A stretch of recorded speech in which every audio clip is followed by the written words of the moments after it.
What do you mean? What Okay, do yeah. you mean?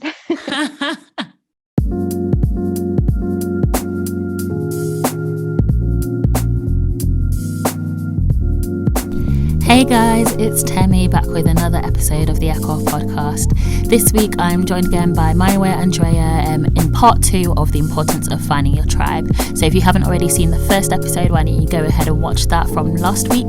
Otherwise, enjoy.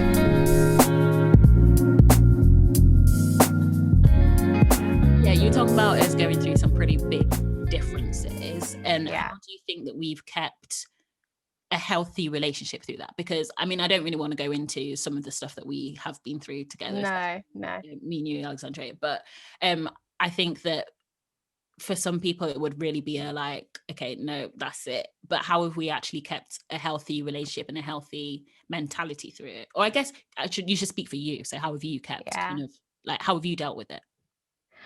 I would say recognizing that I do need to be honest with my feelings, maybe, and be honest with talking through my feelings with you, because that was something that was personal growth alongside. So as I had that revelation just for myself in general, I realized that was definitely important to have with my friends and my closest friends as well. So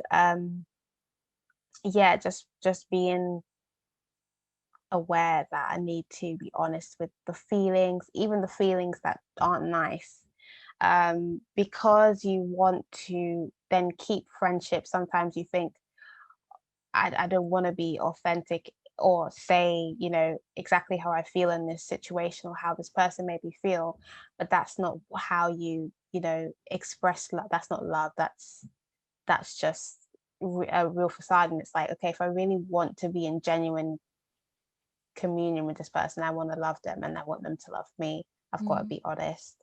And it helps when the person has the same mindset. So I feel like that's the big factor. You can't do a relationship for both. You as a single person can't do a relationship for both people in the relationship. So the fact that we both wanted that and we would commit to that, I think is what helped. I think it would be a different situation if that wasn't a necessary thing for either one of us.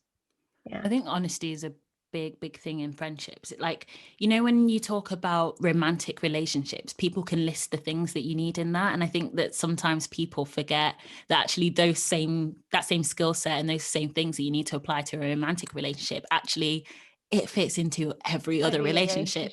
Exactly. Like sometimes just being honest with yourself and being open with that other person, for me, that is like the biggest thing when it comes to I guess conflict resolution is a word that I would use, but I think a lot of differences within relationships come from uncommunicated expectations of people, and come from actually just not having those open communication skills, really and truly. I think that's the core of a lot of differences between people, is just not communicating well. But what would you say communicating well would be? Because I agree. I think probably the biggest one of, if not the biggest reason that people end friendships, relationships, is because they're already going in with like unmet expectations, and one person's like, oh, this is what I expect in a friend, but you haven't communicated that to the other friend who's like, no, this is how I want the friendship to go. But I'll throw that question back to you though, but like, what would you class as good communication? Because I think a lot of people say that, like, oh, you need to be a good communicator, but what do you think that's like? What do you mean? What do you mean? Yeah, so one thing that I would say is understanding the other person. So I have lived my life for however many years. I really forgot my age then, but wow. But I've lived my life and I've had my own experiences, but we've all had our own different experiences. So the way that I receive something, whether it be you know, speech, whether it be love, whatever it is, I receive it very differently to the way Mayowa, you receive it, to the way Drea receives it. It's very different. We're all different people. So if I come to Alexandrea and I just communicate to her the way that I want to be communicated to, that doesn't necessarily work for her. That's not necessarily. And we found that out, haven't we? We figured that out. We figured that out. We found that out. Yeah, so I think it's coming to understand the other person. And of course, that comes with time. I don't think you I don't think you can expect a friendship without some sort of conflicts, but I think maybe that's not true. But I do think that in a friendship as close as we all are, it's highly likely that there will be disagreements. And I don't even mean like on a big scale, just even on small things. You know, we think about things differently. Our ways of thinking don't always align. So you can't expect to not go through that, but you have to understand the way that you go about solving it. I guess I've just come back to be like, communicate. I mean, you see it on Twitter all the time. You'll see one tweet says, if you don't want to go to this event anymore, if you don't want to see this person anymore, you don't have to. Don't say to the person, it's your time. And then you see the next tweet, it's like, communicate, tell them how you're feeling, why you don't want to go, why do you want to attend. So you have different types of people in the world that have different types of expectations. That friend who feels like they should be able to just drop call you and be like, yeah, I'm not coming anymore, paired with someone who would like for you to give them time in advance or check in on them in a certain way, you're going to have constant conflict. So for someone who's like long distance friendships as well, which we are currently in, I love the way she says currently, because you are so believing, Alexandria, that we are moving into one big compound. The same way that Maya says her and God have had conversations. Me too. I'm having conversations about my God. So let's just say that you see they are listening. Attentiveness, wonderful. So we're listening. We're not agreeing. We're listening and going cool. Well, cool. We hear you. But a long distance friendship. So two people in the friendship, you have someone who they feel like they're in communion with that friend, and they've only contacted that friend maybe 6 times in a year, compared to the other person in that relationship who would want to have constant communication with them like every week. And I'm giving this example as they both hold each other with the same esteem. So it's, you hold this place in my life. Do you hold this place in my life? Yes. But the way that we communicate, or the way that we feel satisfied, or the way that we feel like expectation has been met is different. And if you don't say that, and you don't have an understanding of that at the get, you're going to have a lot of issues. And then it teaches us how to compromise as well. Being, again, like you said, Temi, people think romantic relationships is going to be the testing ground for how you compromise, how you love, how you care for. It is also, because the basis for a romantic relationship should be friendship. So it's in friendship as well. I think you're constantly getting refined and understanding what does compromise look like, what does unconditional love look like. And us as imperfect humans, we're never going to fully meet unconditional love on this side of the tracks. We're not going to be able to do that wonderfully all the time, but friendships are a wonderful training ground for you to like do that. So yeah, I say that to say the communication point is based off understanding that, what Temi said. Yeah, for sure. Mayowa, do you have any thoughts on your own question? Back. I liked what Andre said about my mind has gone blank. Wow. My mind has gone blank. Oh, yeah. What she said about how with friendships, how you have to sometimes have a compromise, and I think that kind of triggered in me anyway, that I think with communication, with communication in terms of like conflict and resolution, I think going into an argument, disagreement, I guess, you need to go with like an open mind, especially that you're going in to listen rather than to win.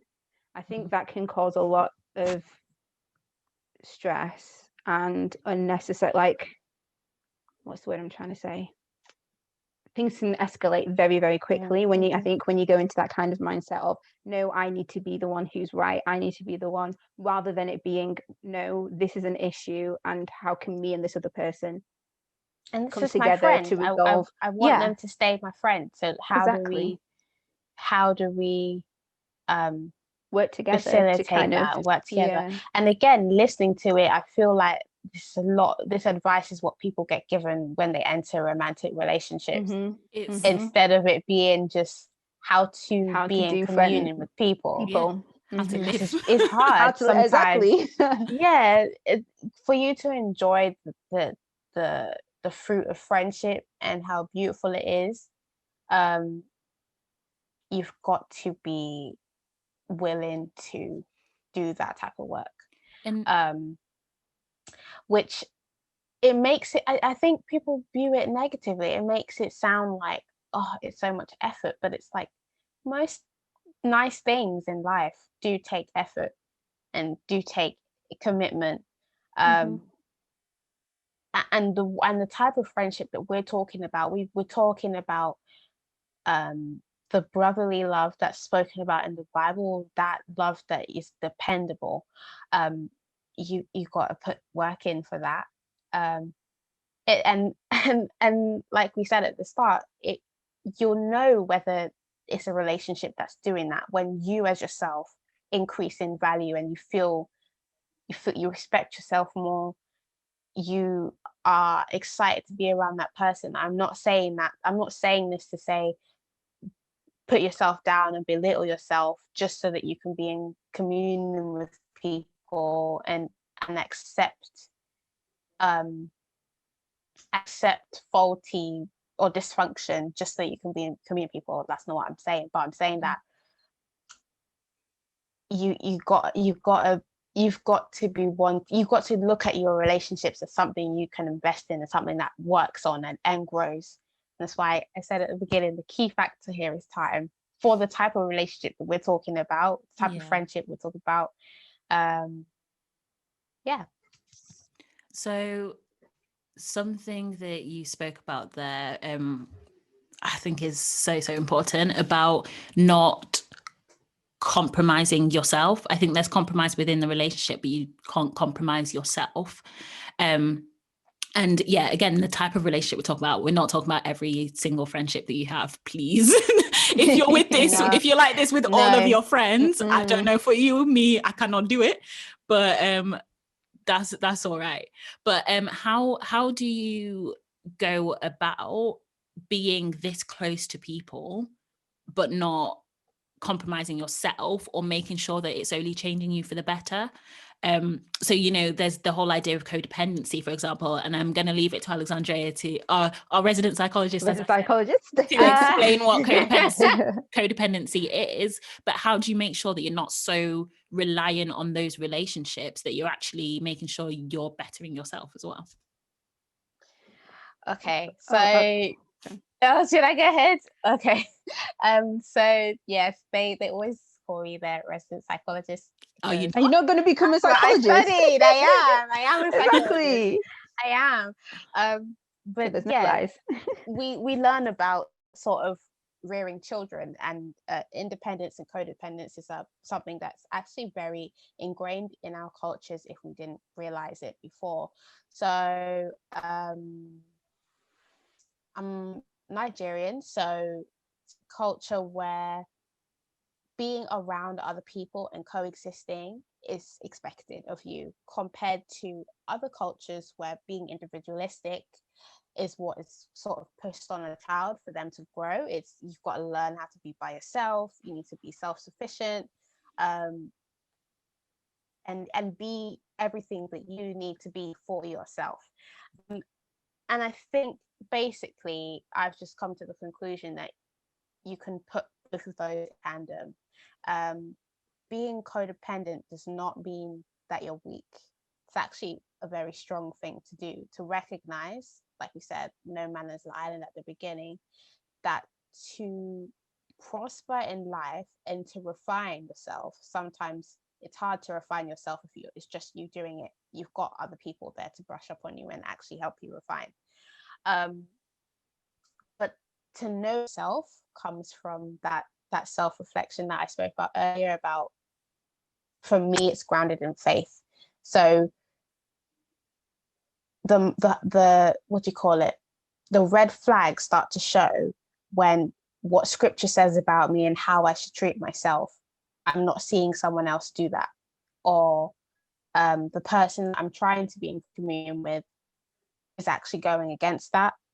Then you know that being codependent in that situation is not healthy. So codependence in itself is not an unhealthy thing.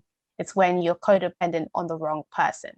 That's when it becomes unhealthy. I don't know if that makes sense. I think there's the whole concept of codependency where it's that the balance isn't right, if that makes sense, and it's about, you know, becoming increasingly like self-sacrificing, or, you know, allowing people to exist in behaviors that aren't helpful for them, and so I think that's what, you know, you're speaking to, that actually being surrounded by people and having people influence your life isn't a bad thing, but it's making sure that the balance is right. Sorry. Oh, sorry. I was going to say, I brought the cultural thing because I think a lot of people can relate to that. To relate to this, as codependency can be weaponized as something bad as well. About you sacrifice everything for your family. The family structure is one of the earliest structures we're given in sort of being codependent and living around and coexisting around other people. And I think a lot of people are told you need to sacrifice everything for your family, because that is how you show love, and that is how you continue to be codependent. And that's everything against what codependency is. It's supposed to be a support system that uplifts you and refines you, not at the expense of your whole self or your well-being. So I just thought I would just add that. I think what you said is a really good point. I think to answer your question, Temi, I'll just say two things. The first thing I think is it's really important in order to not have that dysfunction between people and how to avoid that, basically. I think one is making sure that you at the basis of everything, that your morals and your principles and beliefs are roughly the same. I'm not going to say, obviously there'll be nuances that are different in whatever you do, but I think fundamentally they need to be the same, which is why for me personally, I just find that I have a stronger, deeper relationship with my Christian friends than I do with my non-Christian friends, purely just because of the way. I'm not saying that I don't have amazing friendship with non-Christians, and there's some non-Christians friends that I treasure and I'm so glad they're in my life, but as non-Christians, there's just that other level that I know that they bring something into my life that I'm kind of like, okay, this is how I see the world, and how they can help me see the world too in that way, if that makes sense. Secondly, I think boundaries, to prioritizing your relationships. Andrea brought up a good point of codependency is not seen as a negative thing. I agree, because in the Bible, again, bring my faith into it, in the Bible it says man, it's not good for man to be alone. God didn't create us to be individuals and live in our own lives being everything that for us to be. Like, we are supposed to find everything elsewhere. to ourselves. Yeah. However, it also does in the Bible also does, what's the word? The relationships that we have within our lives, we can't be all things to all people. And I think if we try to do that, we're going to burn out, or the other people are going to, that's where the unmet needs start coming in. And that's how all this dysfunction, everything, codependency be too much or to being too individualistic. I think this is where the problems come in, when we don't have boundaries and have priorities of relationships in our lives. Like even when you look at Jesus, he had let's stick to the 12 disciples. He had his 12 disciples, but even within that, there were people that were his closer people than the 12. But also out with the 12, he had thousands of disciples that he taught to and had relationships with as well. So I think taking that as an example, is we have to avoid sometimes being all things to all people. And I think that may be the codependency thing of being like, oh, I have to be this person's everything. It's like how they say, oh, not trying to bring relationships into it, but having relationships, everyone's like, oh yeah, you complete me, that kind of thing, and you are my everything, like all that kind of thing. And actually, it's not necessarily healthy. I believe anyway, is healthy behavior, because there are going to be some things that my future partner may not be able to give me, but that's fine. It's not that I then think, oh, it's the end of this relationship, he can't be this and this and this and this and this, therefore we can't be together, it's a ruined relationship. No, it's that maybe I can't have that connection that I can have with my girlfriends, that I would just want to go out and just talk to you guys about things, and that's okay. And so I think those are probably the two things that I think people may need to realize or work on, so that there isn't that unhealthy dysfunction within relationships. Good. Yeah. Do you think sometimes we're too quick to call people our friends? I was back in the day, I think. I love that hand, that like, yep, me. I'll admit it. When the person calls you out, you're just like, ooh. I definitely did that when I was younger. I will say, I think the label friend means a lot of different things to a lot of different people. And I know we've got then friend, okay, acquaintance, but even still, I think it's very subjective.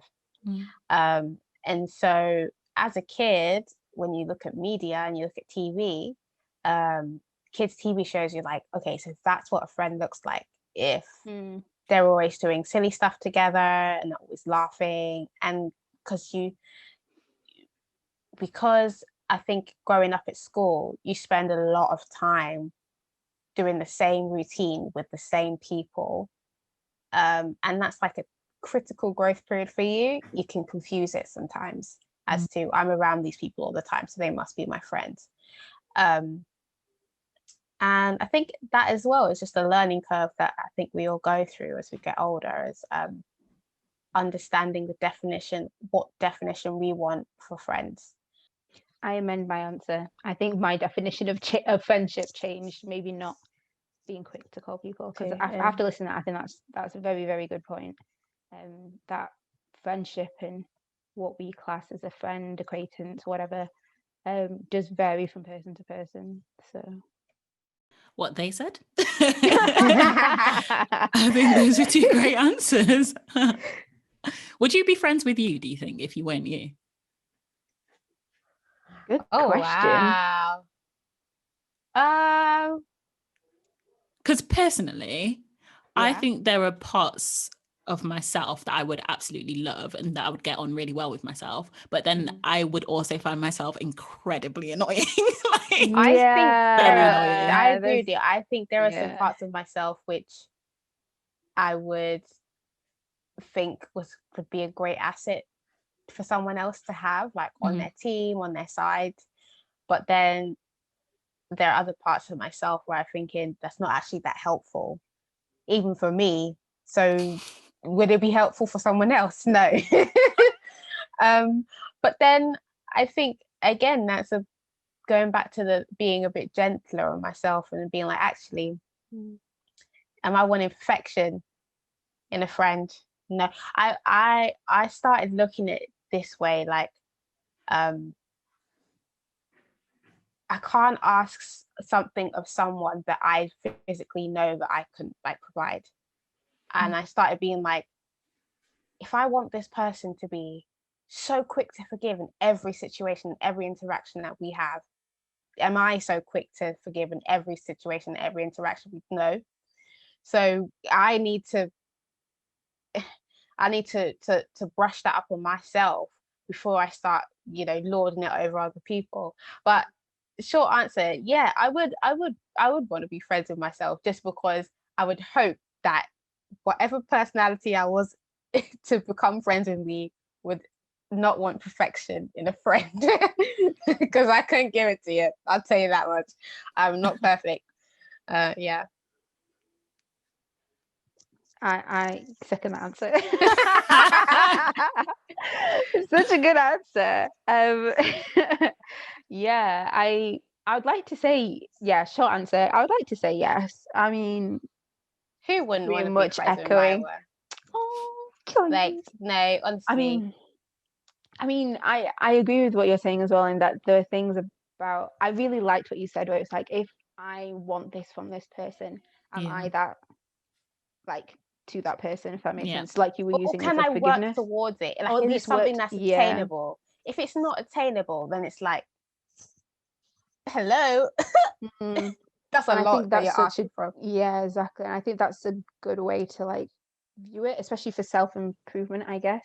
That, okay, this is what I'm asking for, but if I can't give this to this person, or I can't be this for, even for my, be this for that person, then why am I demanding it from someone? Like, why should I be like, no, I want this, this, this, and this, and this, but what if that same person is asking for that? Isn't it fair?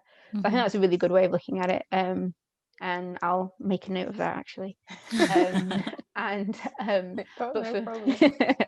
But for me, yeah, I'd like to say, yeah, I'd like to hope that I would want to be friends with me, or would like to be friends with me. And I guess that goes back to what we were saying before about self-confidence, and would you, like, how you view yourself, and how do you have a friendship or relationship with yourself? So it's a good friendship and relationship with yourself. I think that goes back to it, that maybe that is another question we could be, like, asking ourselves, like, as I am right now, would I be friends with me? If the answer is yes, then keep going. If the answer is no, then think about, okay, so what are the things that I would want to change, or what are the things that I'm asking of other people that I'm not asking for myself? So yeah, but really good point though, Drea. Yeah. Okay, so as we said, we've known each other for like 4 or 5 years now. And I think that we've known each other through quite a big, like, transition period for a lot of us. You know, we've gone from living, you know, being at uni, which is a big learning curve in itself, and you know, we're on the other side of all of us of our first degrees, whether we're still in uni or not. It's okay. Almost done. It's getting you where you want to be, so you know, it is true. Yeah, but how would you say that our friendships have, like, changed, or not even just our friendships, but friendships has changed as you've transitioned, I guess, as you've made that transition? How have your friendships changed? As in friendships with other people? Yeah. Oh goodness, I think long distance comes into it again. It's hard. You are the biggest hater of long distance. I hate it. I love physical touch. I love quality time. I think probably more than physical touch. And I do think you can simulate with technology, but there's only a level. The studies show as well, can't get that same experience compared to person. So moving cities, moving regions, trying to keep up friendships, I think that was a really good ground for me to learn how to sustain friendships in kind of any type of condition. If this is a friendship that you want, this is where, like, this is another type of way that you got to put work into it. And then again, my definition of friend changed, which consequently changed my friendships. So would I say for the better in terms of where I am now and who I have around me now? I would say clearly God had his hand over my movements, my decisions, because the people that I've met have helped me on that journey So yeah, it's changed a lot. It's changed a lot, but for the better. I'd say for me that what you mentioned earlier in MJ about how when you used to be at school and the routine that you had and the people that were involved in that routine, you kind of like, okay, those are your friends. And I think for me, that's probably the biggest shift in terms of like what my label of friendship would be, is that I think in the past, if we hung out together and did things together, you were my friend.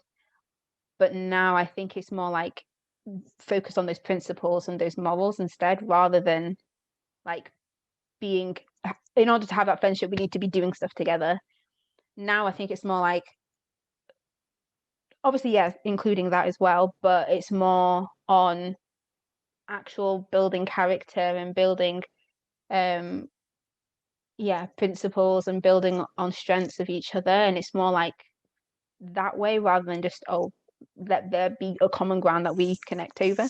Obviously you need that initially, but I think for the longevity, which is what I've seen over COVID, like not even over COVID, I think having left my first degree, there were friendships there that as I was in that doing that first degree, I was like lifelong friends. Yeah, we're going to be my bridesmaids, this, that, other.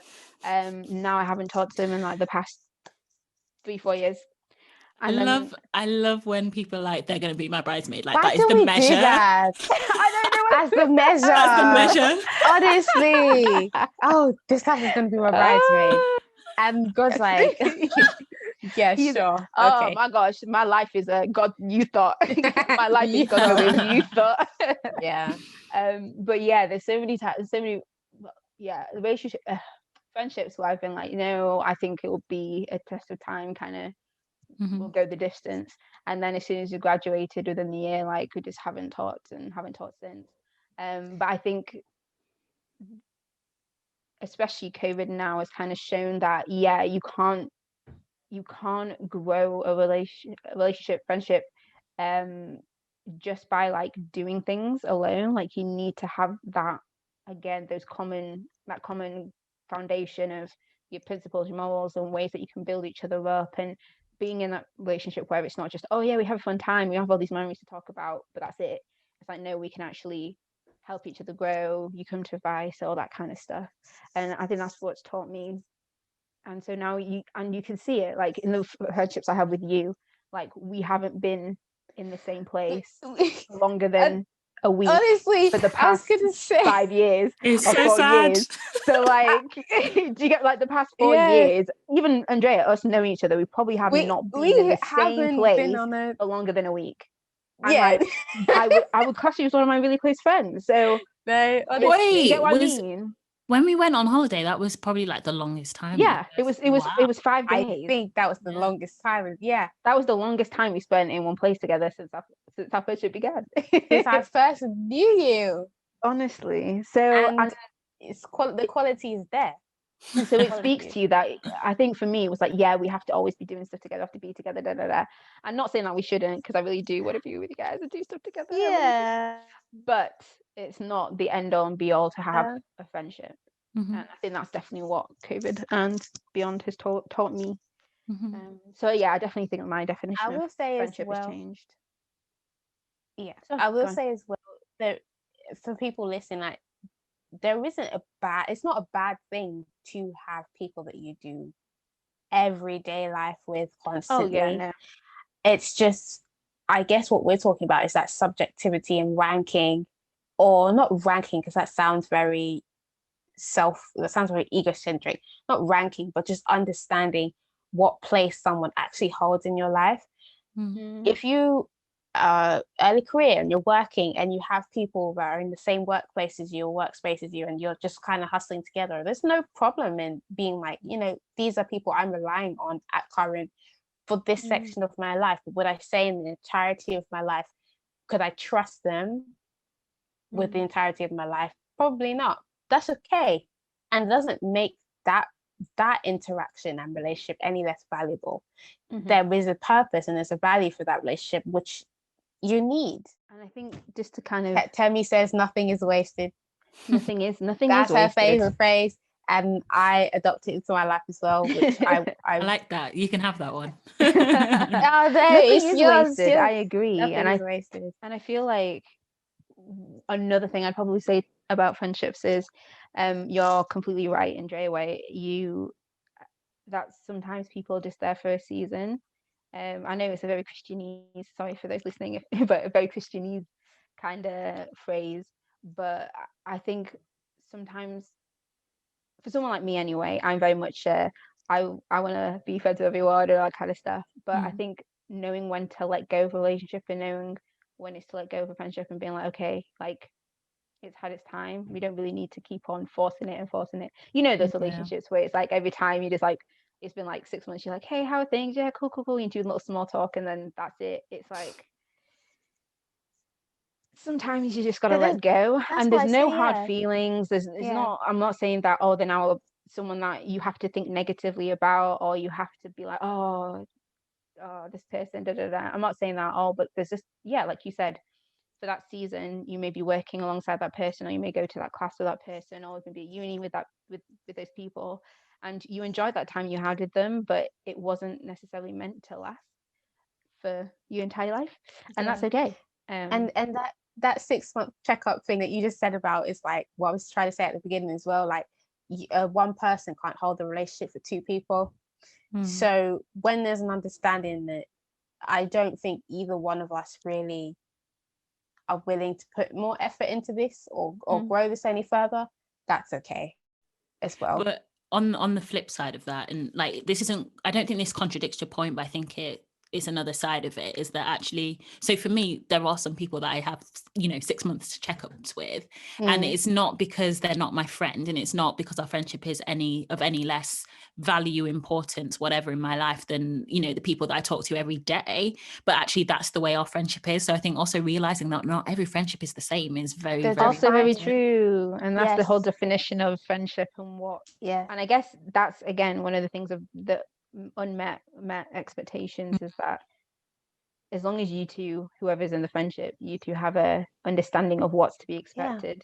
Like, I have people where I don't talk to you, and then we'll spend 2 hours talking, 3-4 hours talking every 6 months, and that's us. And like I would class that person as a good friend. Whilst there may be people you talk to every day, but because it may be people at work, I wouldn't necessarily be like, oh, they're my best mates because we're emailing every day. And so I definitely agree with you in that, but it comes down to that, what you define that particular friendship as, and whether the two parties involved accept that and move with that. For sure. And I think like a lot of what we've spoken about is, in some ways, it's quite like heavy, and it's quite the like deep stuff about friendships, but I feel like it needs to be said, make sure you're friends with people that you have fun with. Like, I think of you guys, like I think of the amount of fun that we have. Like, we've gotten up to so much stuff that just laugh so much that actually I just want to have fun with people. And okay, of course, there's the thing about being open and honest, being genuine, being authentic, but make sure that you're friends with people that you like being around. Like, it's so important. You actually have fun with, because what's the point? Exactly. We are quite crazy, to be honest. We are a mad group. I love it. I love it. One of the things that definitely drew me to you all, to be honest. How loud you were. Because I think I'm quite, I don't know, our humor, just the way that the banter, we just are on the same thing. We're on the same wavelength, I guess, or pretty much all of us. I would agree.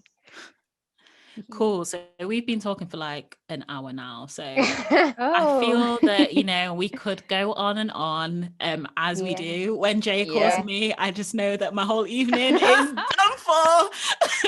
There's no doing anything else that evening. Love. And the most important thing that happened that evening. That's exactly right. Exactly. Yeah, because the only thing that happened that evening. No, I love it.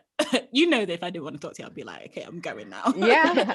Bye. Yeah. And I've got something to do, whatever. No, I know. Okay, but I feel like we kind of nicely segued into a final question, which is like, what is your favorite memory of just like our group, you know, of us guys?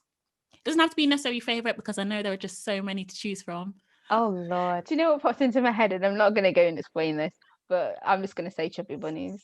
That just came into my head when we were talking about it. Flashbacks. Just Oh, got flashbacks. that's What weird. I would Oh, say, so just a funny. little bit of advice for everybody out there: don't play chubby bunnies with chicken nuggets. Okay, Yeah. that is what I would chicken say. nuggets. And hard Shut chicken your nuggets. mouth. Because I they're don't- cold. Chicken nuggets are one of the Mm. worst things you can get from McDonald's. I'm sorry. I love them. Like chicken nuggets. I love chicken nuggets. Chicken selects are Select. so much better than Ooh, chicken chicken selects or nuggets. chicken I will get a chicken select Chicken over select. chicken nuggets, but Thank then you. I just feel like I may as well go to KFC. So Interesting. no. Mayowa does not agree. Yeah, I'd- we've had some run-ins with KFC. Oh, no. I'd say my favorite.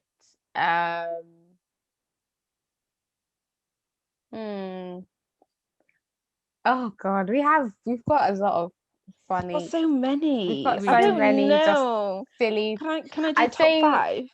Oh my We'll be God. here all night. I'd say Milan. Yeah. Where we I'd definitely traveled. say that. Is it Milan or is it Lake Como? Because Lake we all know. Como. Lake I Como. love We're part of Lake that Como. Lake Yes, I Como. do. No, but I just mean The trip. the memes that came out of that trip. They were all you. They were okay. There were They're some all other you. memes of other people. That was so I was on funny. their receipts. They were not just me. They But were yes, not just I did you. provide. but I yeah. did provide. But yeah, the fun that we had, sort of going through Italy and just seeing everything. I can't believe we actually did it, and it's very, very much credit to the 2 other people on this podcast. Thank you. Thank you. Hope you enjoyed this week's episode. Thank you so much for listening. And hey, if you're watching us on YouTube, why don't you like the video if you enjoyed it, leave us a comment and subscribe to the channel too. If you're watching on any other podcast platform, why don't you leave us a bit of a review, let us know what you're enjoying as well. It really helps us out. And we'd love for you to join the conversation on our socials. We are on Instagram at theekopod and on Facebook too. We'll be back next week with a brand new episode. So in the meantime, take care.